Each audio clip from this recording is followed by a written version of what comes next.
মনোমিয়া নামে একজন ব্যক্তি 2980টা কবর এই পর্যন্ত তিনি নিজ হাতে খুঁড়েছে এবং কবর খোঁড়ার ইঞ্জিনিয়ার ওনাকে উপাধি দেওয়া হয়েছে।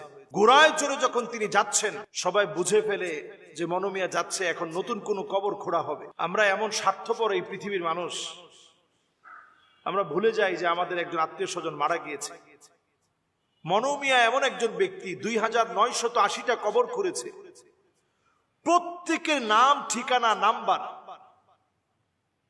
এমনকি উনি কবে মারা গিয়েছেন তার বিস্তারিত ঠিকানা তিনি লিখে রাখেন। তো অনেক আত্মীয় স্বজন এমন পাওয়া যায় একটা সময় ভুলে যায় যে এই যে আমার আত্মীয় স্বজন মারা গেছে, আমার মা বাবা মারা গেছে, একটু সময় যেতে না যেতেই ভুলে যায়। কিন্তু মনোমিয়া এমন একজন ব্যক্তি, তিনি দিন ঘন্টা দেখে দেখে খুঁজে খুঁজে বের করেন, এরপরে বাড়ি ছুটে যান ওই মানুষটার যার কবরটা তিনি খুঁড়েছেন। 2980 জন ব্যক্তির কবর খোঁড়াই মনোমিয়া মানুষের বাড়ি বাড়ি গিয়ে যে মানুষগুলোর কবর খুঁড়েছেন তাদের বাড়িতে গিয়ে একটু খোঁজ খবর নেন।